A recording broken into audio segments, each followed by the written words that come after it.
तो इस पार्ट की शुरुआत में हम एक कोट वाले बंदे को देखते हैं जो कि एंशियंट गॉड चर्च से था। तभी नाइट वॉचर टीम का कैप्टन उनके पास आता है क्योंकि शायद पहले ये दोनों दोस्त थे, लेकिन बाद में इस कोट वाले बंदे ने एंशियंट गॉड चर्च को ज्वाइन कर लिया।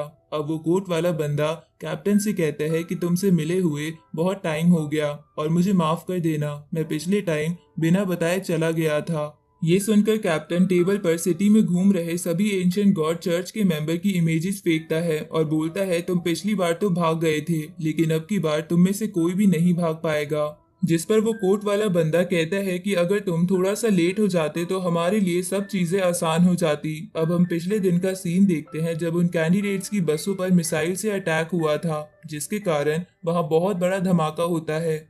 लेकिन शियोकी सही समय पर अपना डोमेन एक्टिवेट कर देता है और एक एक कर उन सभी कैंडिडेट्स को बचाकर बाहर ले आता है। लेकिन तभी वो बस उन लोगों पर गिरने वाली थी, पर कैप्टन सही वक्त पे आकर उसके दो टुकड़े कर देता है, जिसके कारण सभी स्टूडेंट्स बच जाते हैं और शियोकी इतनी ज्यादा पावर यूज करने की वजह से बेहोश हो जाता है। अब प्रेजेंट में वो कोट वाला बंदा कैप्टन से कहता है कि शियोकी सच में बहुत टैलेंटेड है, जो उसने सबको कल बचा लिया। इस पर कैप्टन उससे बोलता है कि तुम अपनी चिंता करो, क्योंकि ट्रेनिंग कैंप के वाइस कैप्टन बहुत ज्यादा गुस्से में हैं और उन्होंने कहा है कि वो तुम्हारे पास जरूर आएंगे। इस पर वो कोट वाला बंदा हंसता है और कहता है वो वाइस कैप्टन मेरे पास आएगा तब ना जाने वो जिंदा बचेगा। इस तरफ हम देखते हैं कि कैंप से सभी ऑफिसर को एक जगह बुला लिया गया था। तभी वहां वाइस कैप्टन अपने एक असिस्टेंट के साथ आते हैं और एक ऑफिसर से कहते हैं तुमने ऐसा क्यों किया, मैं तुम्हें इतने समय से जानता था। तभी वो असिस्टेंट कहता है हमें तुम्हारे पेरेंट्स के अकाउंट में अननोन सोर्स से काफी सारे पैसे मिले हैं और हमें पता चल चुका है कि तुम ही वो धोखेबाज हो। ये सुनकर ऑफिसर रोते हुए कहता है प्लीज मुझे माफ कर दीजिए, एंशिएंट गॉड चर्च ने मेरे पेरेंट्स को बंदी बना लिया था। तभी वाइस कैप्टन दो और बंदों का नाम लेकर उनसे कहते हैं कि क्या तुम्हारा भी सेम रीजन है हमें धोखा देने का। ये सुनकर वो दोनों बंदे नाइफ निकालकर वाइस कैप्टन पर हमला करते हैं, लेकिन वाइस कैप्टन अपनी उंगलियों से वो नाइफ रोककर उन दोनों को पीछे फेंक देते हैं। जिसके बाद वो असिस्टेंट से पूछते हैं कि अगले धोखेबाज का नाम बताओ।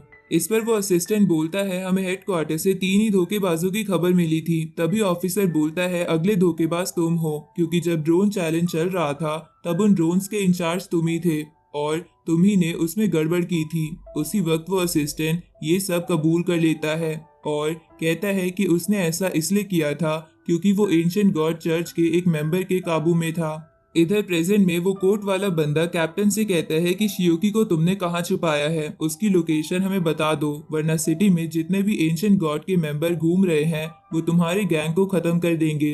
इधर हम शियोकी को देखते हैं जो कि अपने आप को एक अजीब सी जगह पर पाता है। तभी उसे होंग यिंग की आवाज आती है जो उससे कहती है कि तुम एक ऐसी जगह पर हो जिसके बारे में तुम्हें भी पता नहीं है और ये तुम्हारी सेफ्टी के लिए है, और अभी हम एक मिशन पर जा रहे हैं जिसके कंप्लीट हो जाने के बाद हम न्यू ईयर वाले दिन साथ में पार्टी करेंगे।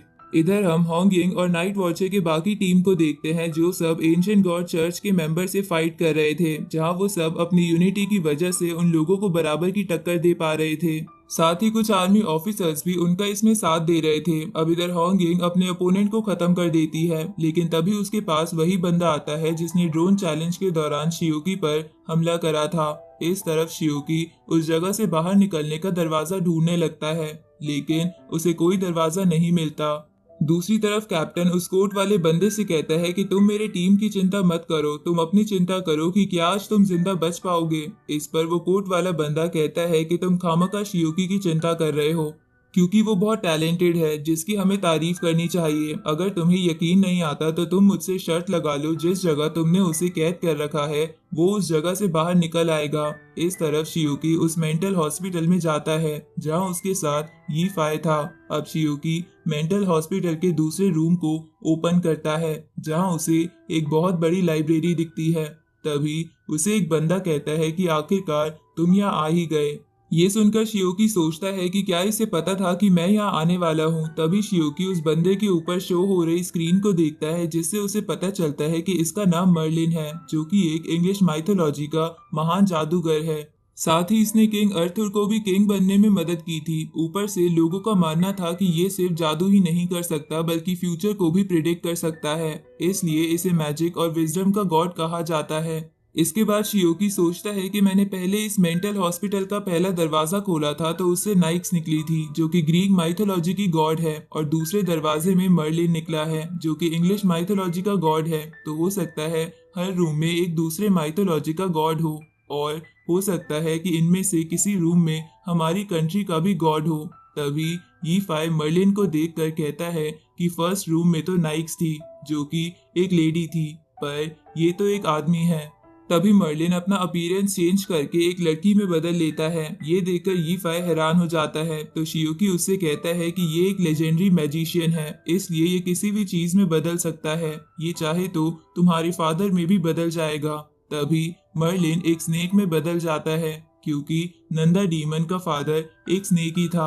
अब शियोकी मर्लिन से कहता है कि मुझे आपसे एक मदद चाहिए, तो क्या आप नॉर्मल हो सकते हो। ये सुनकर मर्लिन वापस ह्यूमन में बदल जाता है और शियोकी से अकेले में बात करने के लिए उसे एक गार्डन में ले आता है, जहां शियोकी मर्लिन से पूछता है कि आप मेरे बारे में क्या क्या जानते हो। इस पर मर्लिन कहता है कि मुझे 2 साल पहले ही पता चल गया था कि तुम दरवाजा खोलने वाले हो, जबकि मैंने तुम्हारा पास्ट और फ्यूचर देखने की कोशिश करी थी, पर मुझे तुम्हारे प्रेजेंट के अलावा कुछ भी नहीं दिखाई दिया।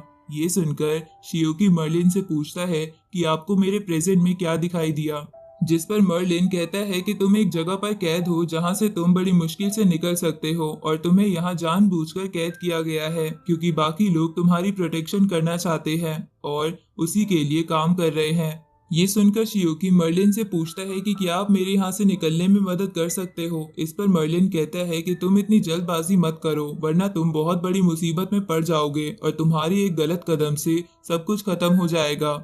इसके बाद शियोकी मर्लिन से पूछता है कि मुझे तो आप बीमार नहीं लगते, तो आप इस मेंटल हॉस्पिटल में क्यों कैद हो। इस पर मर्लिन कहता है कि इसका तो मुझे भी नहीं पता, मैं तो बस असली वर्ल्ड ढूंढने की कोशिश कर रहा था। इस पर शियोकी मर्लिन से पूछता है कि क्या आपको असली वर्ल्ड मिला। ये सुनकर मर्लिन कहता है कि हाँ, मैंने उसे एक बार देखा था। इस पर शियोकी और यीफाई दोनों एक साथ मर्लिन से पूछते हैं कि असली वर्ल्ड कैसा दिखता है। ये सुनकर मर्लिन बताता है कि असली वर्ल्ड में तुम्हें पानी के अंदर बहुत छोटे घर हैं और वहां पर मैंने एक येलो स्पॉन्ज जैसा आदमी देखा था। असल में मर्लिन की मेंटल हालत कभी कभी बिगड़ जाती है और वो स्पॉन्ज बॉब स्क्वायर पैंट्स नाम के कार्टून को असली दुनिया समझने लगता है। इस बारे में शियोकी भी समझ गया था क्योंकि उसने भी ये कार्टून देखा था। अब ये फाइल मर्लिन को बांध देता है क्योंकि वो बहुत देर से हंस रहा था। तभी मर्लिन अपने जादू से उसे अपने आप से रिप्लेस कर देता है, जिसके बाद वो शियोकी से कहता है कि हम सब कहीं ना कहीं फंसे हुए हैं, जैसे कि तुम्हारे थॉट्स तुम्हारे दिमाग में फंसे हुए हैं, लेकिन वो एक सुंदर दुनिया बना सकते हैं। अनलिमिटेड हीट एक जगह पर कैद है, लेकिन वो सूरज बनाती है, और तुम जिस जगह पर कैद हो क्यों ना तुम सोचो कि वही रहकर तुम सबको बचा सकते हो और वही तुम्हारी असली दुनिया है। ये सुनकर शियोकी ध्यान लगाता है और उस जगह को असली दुनिया समझने लगता है, जिसके कारण वो उस जगह से बाहर आ जाता है।